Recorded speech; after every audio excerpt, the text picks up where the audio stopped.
World War III despotic maniac Kim Jong-un purges official for delay in sixth nuclear test. A Japanese daily said an official in charge of construction of North Korea's nuclear facilities is believed to have been purged for allegedly leaking military secrets. A North Korean defector reported that the chief of Bureau 131 in the North's ruling Workers' Party might have been executed. Bureau 131 is known to be responsible for building the North's key military facilities. These include portals for the Punggye-ri nuclear test site and facilities for the Dongchang-ri missile launch site. A source said the official might have been purged for a delay in North Korea's sixth nuclear test. The sixth test was originally scheduled for spring but was delayed to September. The report said the official was probably purged for the delay and also the collapse of the underground tunnels at the Punggye-ri nuclear site. Around 200 died after the Punggye-ri nuclear site collapsed. It was the site of the sixth test and it is believed the explosion badly destabilized the mountainside facility. It comes as Donald Trump's Homeland Security advisor officially blamed North Korea for unleashing a cyber attack that crippled hospitals, banks and other companies across the globe earlier this year. Kim Jong-un's regime has long been suspected of the WannaCry cyber attack which targeted 150 countries and sent many of the UK's NHS hospitals into meltdown. The White House's Homeland Security advisor Thomas Bossert said, "The US today publicly attributes the massive WannaCry cyber attack to North Korea.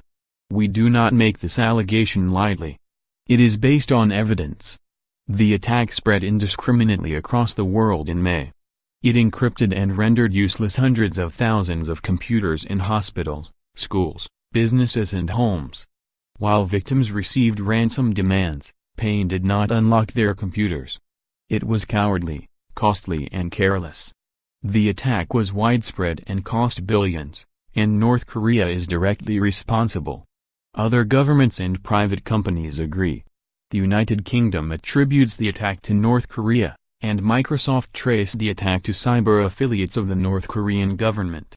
A former U.S. ambassador to the UN has warned that Trump must attack North Korea soon to wipe out its nuclear threat.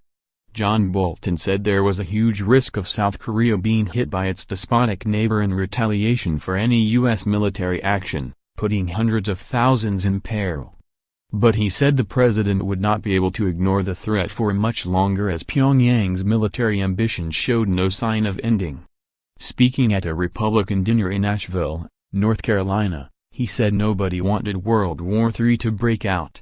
But he claimed, "I will just say this. The President of the United States' first duty is to protect Americans. You have to make the choice at some point whether the risks are greater in preventing North Korea from getting the capability of blackmailing or actually attacking the United States against the dangers of, the consequences of, a preemptive strike." And he warned the hermit state could sell its deadly weaponry to other despotic regimes like Iran, ramping up the threat to the West. This week, a North Korean spy was caught trying to sell components of weapons of mass destruction, police in Australia claimed.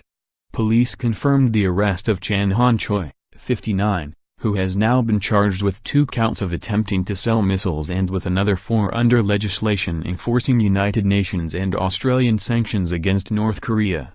The suspect was arrested for attempting to sell WMD-related equipment and warheads, including software for the guidance systems of ballistic missiles. The charges are the first of their kind to be brought in Australia as tensions between Pyongyang and the rest of the West heat up.